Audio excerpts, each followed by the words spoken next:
Over the next 30 to 40 minutes, we want to show really how identifying and promoting simple choices and actions and building those into healthy habits can help protect your organization. So I'm going to start by talking a bit about our approach and some of the thinking behind it. And then I'm going to hand over to James, who will describe an award-winning case study of what this can look like in practice and the kind of impact that it can have. Before I do that, I know we may have some people on the webinar who are new to Actian, so just a very brief introduction from us. We are a communication agency. We're based in Cambridge in the UK, which is where I'm speaking from this morning. James is about 15 miles north of here in the beautiful cathedral city of Ely. And at Actian, really, our work is all about helping people do the things that help them and their organizations to thrive. So really fundamentally, we're interested in behavior change. Our work is about helping people to do more of the good things, perhaps do fewer of the not so good things.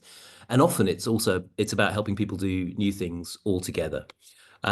We work for a wide range of clients across many sectors. You can see some of them here on the screen. And we work across a wide range of business needs. So that might be things like induction and onboarding. It might be in operations or in sales. It's frequently in things like leadership, in culture and culture building, change programs.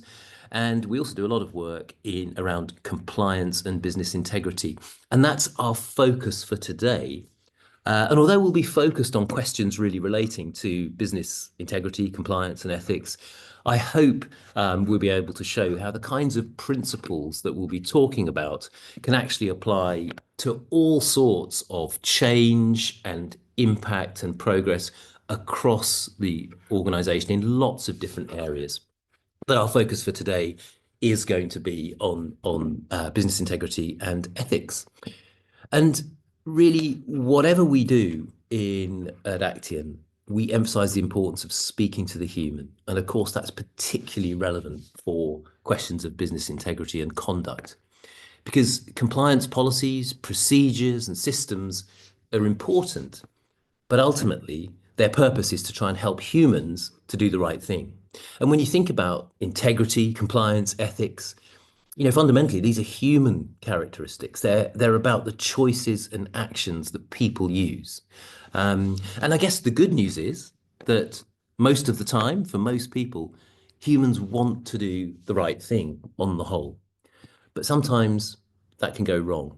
And it tends to go wrong, especially at times when we're under pressure, maybe when we're distracted, or we're forgetful, we're unaware. We're human beings.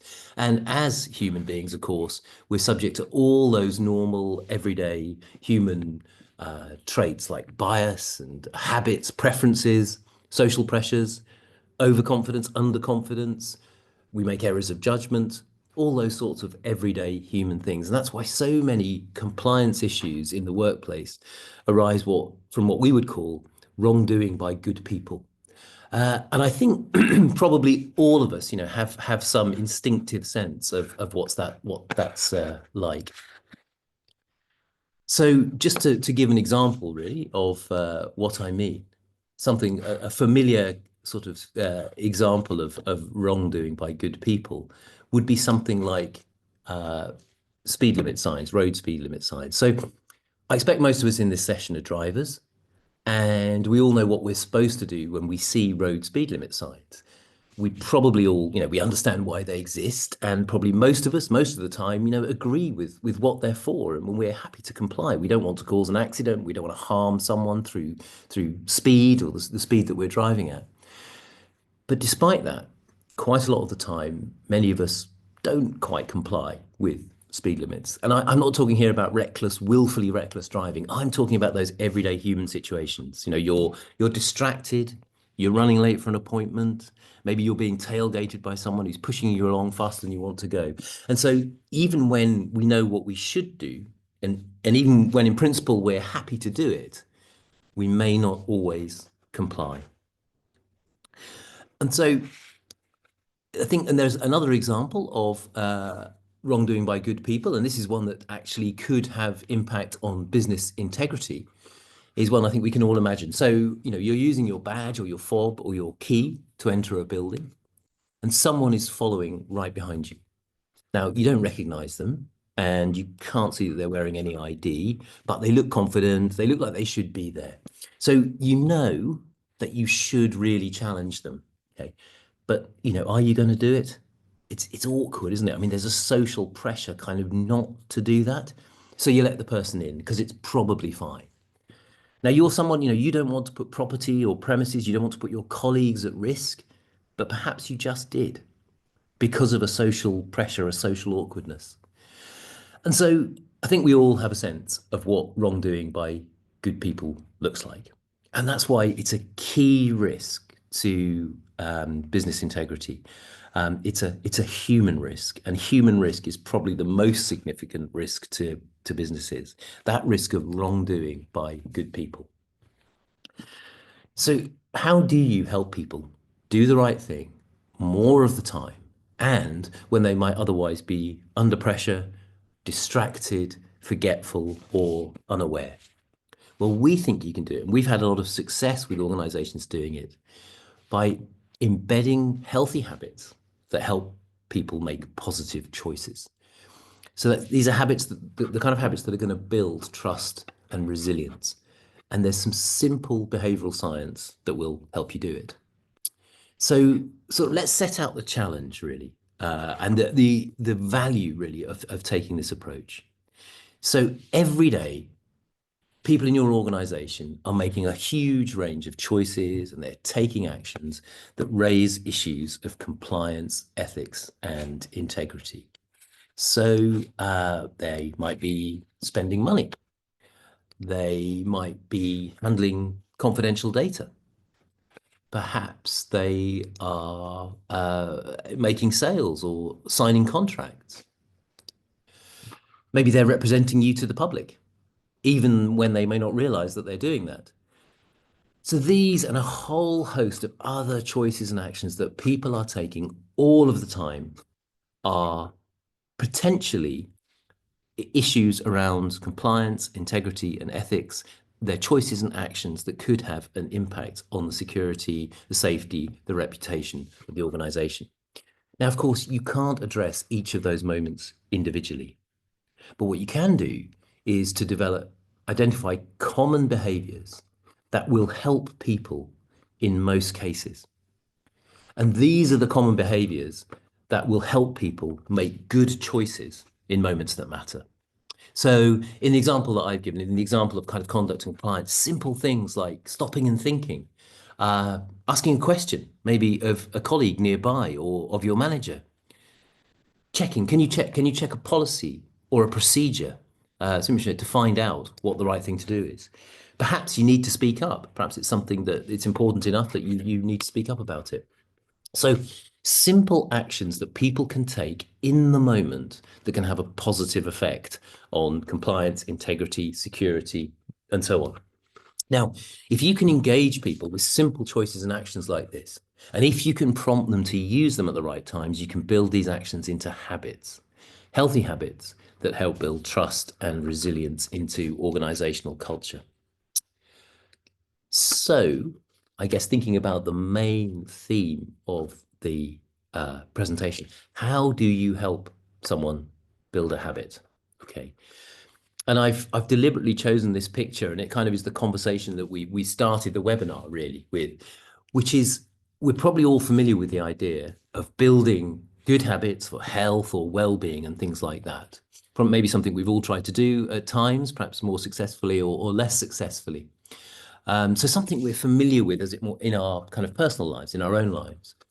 But the underlying factors that help you build a habit successfully are the same, whatever that habit is for, whether it's in your home life or whether it's in the workplace. And behavioral science tells us quite a lot about how that works. So if we understand that, then we can use that understanding to promote healthy habits for compliance and integrity, or as I said earlier, potentially for anything else as well, any other challenges you have in the organization. So that might be around things like health and safety, diversity and inclusion, for building a positive culture, to help leaders use, develop their skills and behavior. So this principle potentially applies across a whole range of kind of business needs and requirements where you're trying to help people do the positive things more of the time. So here's a little bit of simple behavioral science. So I'll talk about the thinking that underpins this before I hand over to James to talk about a case study that will bring it to life. So you may already be familiar, possibly, with the kind of things I'm going to talk about here, because I'm going to be talking about a model for describing behavior, which is based on motivation and ability. And it's probably most well known through the work of the American psychologist B.J. Fogg and his best-selling book, Tiny Habits. I don't know if people are familiar with this book, whether you've read it, whether you've tried to use the principles in here to build healthy habits. But it's a very well-known, very successful best-selling book. And B.J. Fogg, in that book, describes how whether someone will use a particular behavior depends on their motivation, so how much they understand the value of it, how much they want the outcome that it can deliver, and it depends on ability. That is, how easy it is to use that behavior. So we can see that a behavior that's hard to do and that isn't particularly valued is going to be down here on the axis, and that behavior is very unlikely to happen. Whereas a behavior where motivation is much higher, the behavior is much more valued, and it's quite easy to do, well, that behavior is much more likely to happen. And crucially, B.J. Fogg adds what he calls the action line, which is describing the relationship between motivation and ability. And essentially, what the action line is telling us is that behaviors which fall below it, essentially, these are ones where motivation and ability is just basically too low for that behavior to happen. These behaviors are not going to happen without really intensive and unrealistic amounts of encouragement, promotion, investment, whatever it is. Whereas above the action line, behavior will happen. So these are the straightforward, simple behaviors, things like stop and think, ask a colleague, things that are easy for people to use. These behaviors will happen, crucially, when they are prompted. And prompts are the crucial third component for a behavior to happen. So I may have the motivation and I may have the ability, but I need something to prompt me to act. In fact, prompts are so important for behavior and behavior to happen that I want to just take a moment to recognize what they are and how they work, because we're all completely familiar with them throughout every aspect of our life, really, even though we may not recognize it. So probably the most common type of prompt type we're certainly all familiar with are literally our physiological prompts. Okay, so a feeling of hunger prompts us to use the behaviors that help us find food and then to eat it. A full bladder prompts us to find a toilet and use it. So these are physiological prompts that we're all absolutely familiar with, and they're operating all of the time on us. We all know about environmental prompts. So for example, when it rains, opening an umbrella is a behavior that we're probably motivated to use, and it's very easy to do as long as you have an umbrella. So feeling the rain is the prompt, and the action is to open the umbrella. So another very common prompt. Now, there are also huge numbers of prompts all around us in our lives, nudges and prompts to positive actions. And I've included this example from earlier, of course, because speed limit signs are a kind of nudge. They're a prompt to action. So we're driving the car, controlling the speed of the car is an easy thing to do. And being considerate of other drivers, pedestrians, and neighborhoods is something on the whole that we're motivated to do, most people, most of the time. And so usually these things are effective prompts. But I've deliberately chosen this example because, as we saw earlier, it doesn't always work. So prompts are not completely foolproof. But to counter that, imagine the situation if we didn't have the prompt, the environmental prompt or the nudge of speed limit signs. Imagine the situation where instructions to new drivers were simply, you must always drive at 30 miles an hour in a built-up area. So that was the instruction you had, And then that was it. Off you went. You, for the rest of your driving career, you just had to follow that advice. I think we all can recognize that without things like speed limit signs and other prompts and nudges in the environment, that would be far more difficult to do, and roads would be a much more dangerous place to be. So these are effective and important prompts to using the right behavior. And the final example of a prompt that I wanted to consider, again, something we're all familiar, would be an advertising campaign. Now, often these work at a distance from the actual behavior that they're designed to promote. So the intention of a memorable or appealing advert on TV or social media is to prompt us to make a particular choice or action in a later purchasing situation. So it's trying to raise our motivation to take a choice or an action that's easy for us to do. So those are all examples of prompts. I'm sure you can think of loads of others, you know, the alerts from your fitness watch or notifications in your app and all of those sorts of things. The prompt is designed to make you use a particular behavior, and you'll use that behavior if it's easy for you to do and you're sufficiently motivated to complete it. And this essentially is what we're looking for when we're trying to embed a habit. Okay? So we're looking for those behaviors and actions which we want. We want the outcomes that they deliver. Crucially, that they're easy for us to do. And then we need to find ways of prompting them in the workplace, of anchoring them to familiar, common situations, to give us that prompt, to give us that reminder to use that behavior at the right time. And I hope that's given the behavioral science, tells us a lot really about how that works. And the principles are really quite simple. And we can use those, and we've used them successfully in our approach with many clients in different situations to help people do the right thing more of the time, and even when they might otherwise be distracted or under time pressure or forgetful and so on. Okay, so that, I guess, was kind of covering the theory, why we think this approach is valuable, why we think it's something that's really practical and achievable. But what we'd like to do now is just bring that to life for you with a case study from our work. It's sort of hot off the presses, a recent piece of work which we think exemplifies this approach really well. And to tell that story, I'm going to hand over at this point to James. I hope that's okay, James. So yeah, I'm ready. Thank fantastic. you. And just a reminder to everyone who's listening in, please do keep your questions coming in. There's the Q&A button at the bottom of the screen and the chat as well. You're very welcome to send in questions about everything Owen has been talking about, and also about the story that I'm about to tell you. And then we'll, I think, have time to talk about some of those at the end. It would be great to hear your thoughts and your reactions. So yes, I'm back, and I'm back to tell you a story. This is a story about how we're helping one of the world's major health charities use a puppet to promote positive habits of conduct and ethics. This is really a story about a surprising and, I would say, completely different way to help people do the right thing. And nobody has yet been able to disprove this. I think this is a world first. If anybody can disprove it, then please tell me and I'll stop saying that. But I'm pretty sure this is a world first. If you don't know the Wellcome Trust, Wellcome is a global charitable foundation.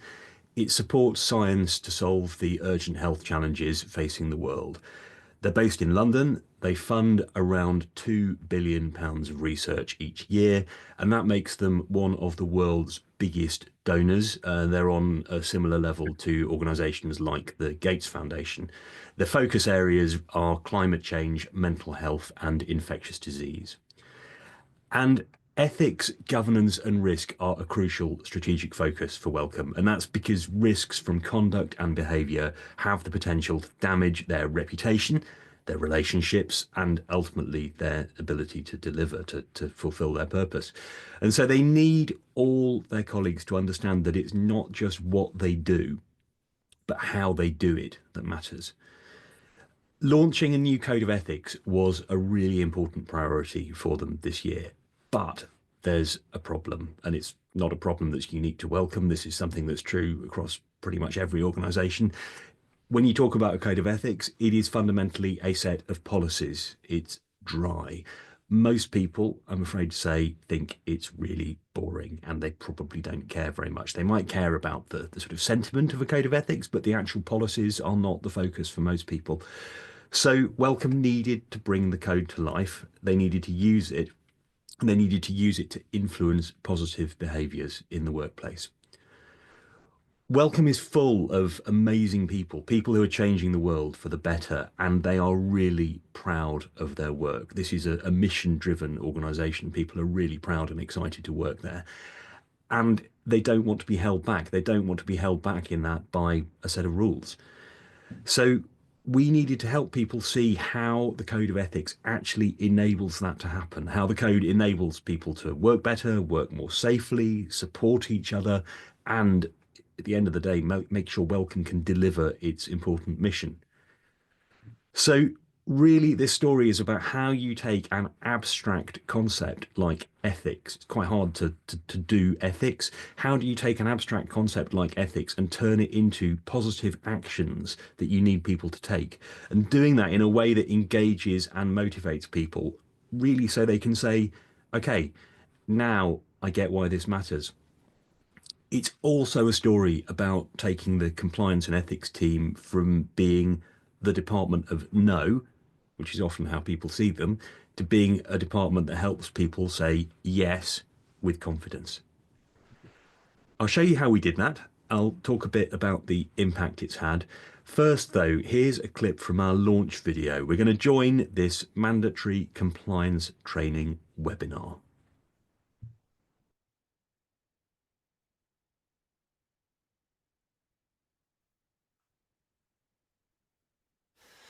Okay, it looks like everyone's here, so I think I'll get started. Hello, and thank you for joining me on this training session about conduct and ethics here at Wellcome with me, Jamie Davis. Now, this is a big subject and it's very complex, so I hope you've all come prepared. I am going to need about 40 minutes to cover the basics and get you up to speed on all of the procedures here at Wellcome. Am I on mute? I can't talk, I'm recording this. Oh, hello. Look, Jamie, you're wasting your time here. Everybody knows this stuff already. Well, actually, they need training. No, listen, I can prove it. Go on then. Here, let's get these slides on PowerPoint. Okay. So, we've all got a part of our brain that helps us try and do the right thing, haven't we? I suppose so. And what do you call that? You mean like our conscience? Well, hello, that's me. I'm Connie. I'm your conscience. I'm right here, hanging around in your frontal lobe. Really? You just can't get me out of your head. I am all that you can think about, Jamie. Right. Yes, you are. I'll show you. So Connie represents your conscience. Think about that inner voice that nudges you to check if something is okay or not, and that helps you make good decisions in the moment. And this campaign is not a gimmick. It's fun, but it's not a gimmick. It's based on behavioural science, and everything that Owen has talked about so far this morning is here in this campaign. So let's think about the thinking behind this. Think about why this works. Just like we said earlier, most people already want to do the right thing. Just like most people want to drive safely. But as we've heard, that can go wrong. And as Owen said earlier in the webinar, we get busy, we get distracted. People are forgetful. We make mistakes, we have biases, we have prejudices, we have habits that may not be healthy. We are all human. So how do you help people do the right thing more of the time? Well, now you know that you do it by embedding healthy habits that will help them make good choices in those moments that matter. And the habit we really wanted to embed at Wellcome was to get people to listen to their conscience, to listen to that inner voice, to listen to their own personal Connie, really to pay attention to how they feel about the choices and actions they're making at work, and just to ask themselves, is this okay? That's all. We didn't need to make anybody learn the whole code of ethics. We didn't even really need them to read a policy. Instead, we just wanted them to check in with their conscience. And if they're not sure what's okay, we made it very easy to ask a question, to have a conversation, to check, to get help and support, to speak up if necessary. Stop, think, is this okay? That's a really simple action. And we created Connie as a character to prompt people to use it, like a mental hook. Why? Well, we know that characters are memorable and powerful. This was an early decision in the project, was that we wanted to use the power of characterization. Connie isn't human, but they prompt a human reaction. They capture attention, they break expectations, they create an emotional response, and that makes our message stick. We didn't want Connie to be just simple branding. This had to have substance. So to really bring the character to life, we decided to hire Connie as an employee at Welcome. We gave them the sort of identity that a colleague would have: an email address, an intranet profile, the ability to join meetings. People can ask Connie for advice. Connie is on Teams as well. We've got an AI chatbot called iConnie. Connie's promoted through regular internal comms. Here you can see a few of the posters that have been on display around Welcome's offices. We gave people stickers to put on the back of their laptop screens as nudges. So you'll see these stickers facing you in a meeting to prompt you to ask the question, what would Connie do? And there's also Connie's Ethics Gym. This is where, instead of doing compliance e-learning once a year, all colleagues are sent a monthly ethical dilemma by email. You've got a short scenario and a simple multiple choice question. When you respond, you can see what everyone else said. So it's a bit like social polling to kind of test the temperature of how your colleagues are responding to these questions. You can see Connie's answer to, like a model answer. And also the ethics team in the background can review the data, the answers people are giving, as a way to monitor risks in the organization anonymously. Okay, so that sounds great. I'm sure you want to know what the impact has been. Well, it has been brilliant. This was exactly what they needed. Since Connie arrived, Welcome's seen significant improvements in engagement with the ethics and compliance team. There are regular, more meaningful conversations happening. This has put ethics on the agenda. When we planned the project, we thought maybe some people would like Connie, maybe some others wouldn't, but fundamentally we didn't mind either way, because even if people didn't like Connie, this would get everyone talking about ethics. In fact, though, we have been blown away by how much everyone loves Connie. They are so popular. There are constant requests for Connie to attend meetings and events. Posts featuring Connie on the intranet are amongst the most popular content. People watched the launch video over 3,000 times in a workforce of 1,000 staff. So those figures suggest people watched the launch video 3 times each. Over 50% of employees voluntarily engage with the ethics gym, and this is all completely new. None of this was happening before Connie was recruited. We did a staff survey, shows that people feel that the campaign is engaging, that Connie is a practical tool that helps them make decisions, that Connie makes them feel more comfortable discussing ethical dilemmas. I particularly like that one, the sense that having something like this makes it easier to talk about things that could be difficult or problematic, or maybe where people previously didn't feel they could start the conversation. And also that Welcome should keep doing this, that Welcome should keep Connie as an employee, keep using Connie. Just a few quotes here from Welcome employees. Connie cuts through the noise and grabs attention. Connie has made the whole building smile. Connie is an inspired way to bring ethics to life. And people said that they love the inclusivity. And we did think hard about how to make Connie as inclusive as possible. There are audio described versions of the videos. The content is available in other formats like Braille. There's a kind of easy read, quick reference version of the code that we gave to everybody. Also, you may have noticed that Connie is they, not he or she. That's because Connie's for everyone, and we want everyone to feel that Connie is their own. Beyond Welcome, Connie has had an amazing global response from experts in L&D, communications, compliance, and beyond. Lots of big organizations have commended this and have asked to learn more. The approach we've found translates really well across cultures. We've had brilliant feedback from around the world, everywhere from China, Uzbekistan to Costa Rica, the US, Brazil, all over the place. People love Connie and they love the approach. And fundamentally, the reason why this works is because the whole approach speaks to the human. Just as Owen was saying in the first half of this webinar, we've identified a simple habit that everyone can use. It's really easy to check in with Connie. That's a straightforward action that delivers impact. Alongside that, we're motivating people. We've connected that habit to the things they care about at work, and we are prompting them to act through an ongoing creative campaign that sticks in their mind, just like that fourth prompt on Owen's earlier slide, the advertising campaign. Using Connie to represent your conscience makes ethics and compliance tangible, makes ethics and compliance accessible and engaging.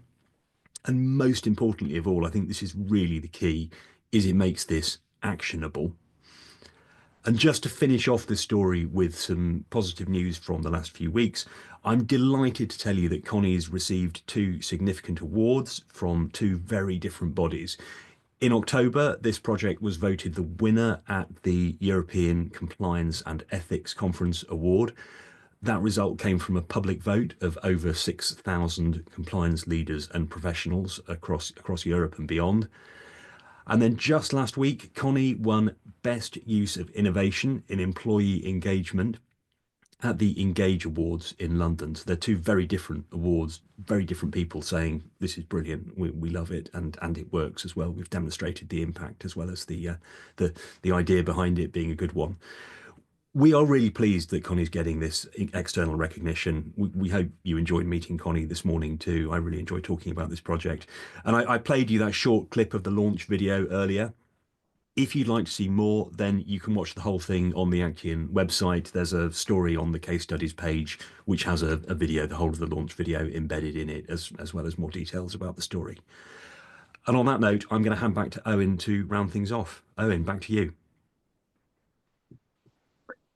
Thanks very much, James. Yeah, thanks for sharing that story. It's been a fantastic project. It's been inspiring for us, and I think for the client, and really, I think interesting to see how that kind of approach of finding those simple action and behaviors, building that into habits, how you can build that into habits, has just driven such powerful impact, and has really, I think, as James said, really caught the attention of audiences and organizations really across the world as it happens. So yeah, it's been a great story to have been involved with, and I think I should take this opportunity to give James huge credit for that as the creative force behind Connie, and seeing that opportunity and seeing how that could be done. So I hope that's been really interesting, and I hope that through the course of this webinar, we've been able to show that essentially we can use some really quite basic insights from behavioral science to help us find the simple actions that the simple positive actions that can be built into a habit in the workplace, and the power of doing that really. And then once we've identified those simple actions, the ones that lie above the action line where people are motivated to do them and they're easy things for people to do, if we can anchor those in the workplace with creative prompts that cut through, that help you remember to use that action in a moment that matters, then we can really deliver significant impact. As we said before, that we've focused on compliance and ethics today, particularly because of the Connie story, and particularly because this is an area where this kind of approach is particularly powerful.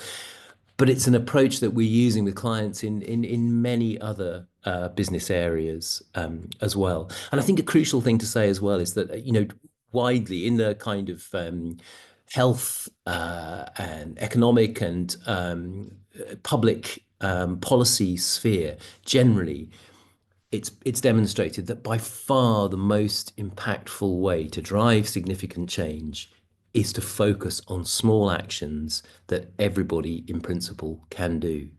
And that from those small actions, you can get much bigger actions. So the crucial thing is, it's in a way, it's not the end of the story. The reason that we say, an example perhaps that we've shared, that we're asking people to say, what would Connie do? And ask their question. That's the key action. Stop and think, ask yourself that question, because it will lead to other actions and it will change your motivation to do other things. So if you've asked that question and you've thought, oh, hold on a second, yeah, maybe what I'm about to do could involve some risk, you'll be far more motivated perhaps to check that policy, to go and find out the definitive answer. So thinking small with simple habits and behaviors and actions can be a really powerful way to drive big change. And I hope that we've been able to demonstrate the possibilities of that this morning. So thank you very much for joining. We hope that's been an interesting half hour, 40 minutes or so. It's been lovely to have you with us. Please do, continue to. Oh, we have a question coming in as we're speaking. How does one navigate something as cute as Connie to deliver the message that ethics is something taken seriously? Yeah, that's an interesting question. Shall I answer James, this? I think, is it okay if I let you pick up on that? Absolutely, You're so close to that particular example. Do jump in as well. I think I think the substance. I think the point was that we started with the substance.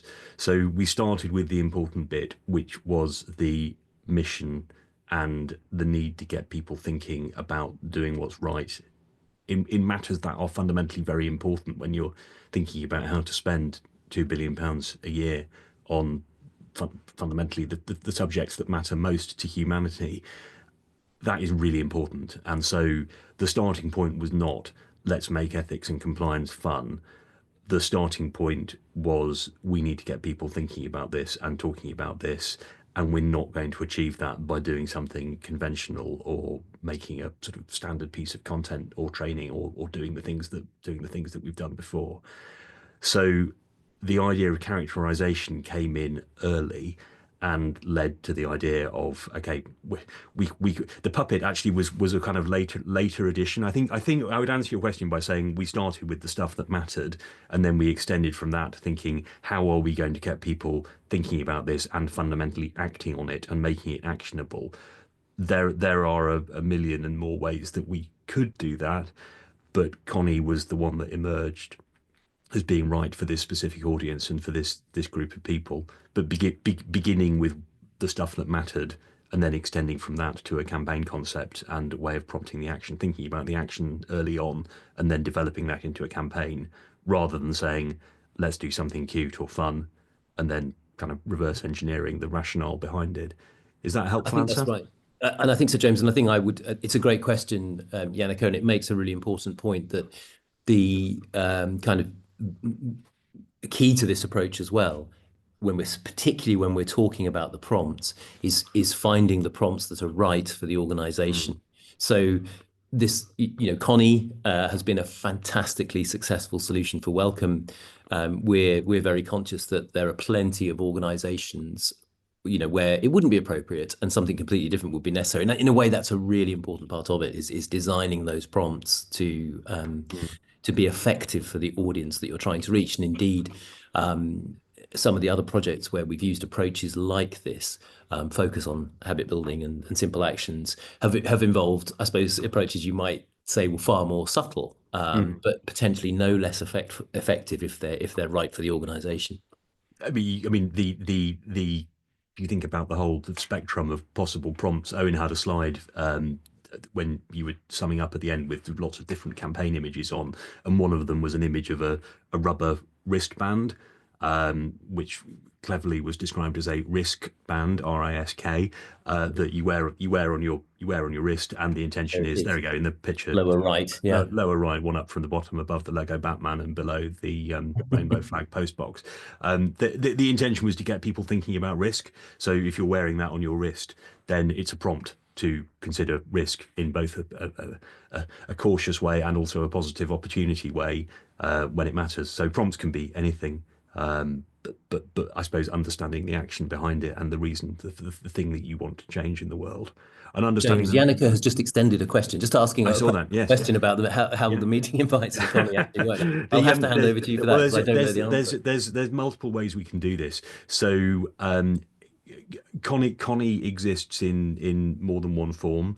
There is the puppet Connie, which you can see on screen here, who we have so far used on film. So we filmed Connie in studio, and we filmed Connie in office locations with a puppeteer and brought things to life in that way. Separately, we have a replica Connie, but with posable arms and face and limbs. So Connie can attend a meeting and be on Teams and kind of sit alongside a member of the ethics and compliance team, which has been very successful. And just carrying Connie around the building at Welcome, we've been told by the people in the ethics and compliance team that when they walk around the building with Connie, they are approached constantly by people asking for selfies and wanting to spend time with Connie. So there are different ways, and also, of course, Connie doesn't have to appear. So things like emails, things on the intranet, using the AI Teams chat. That's ways of people interacting with Connie without them being present and without needing to have a full performance, if we put it that way. So different ways, but really, I think the image of Connie is very powerful and a very easy prompt to get into the workplace.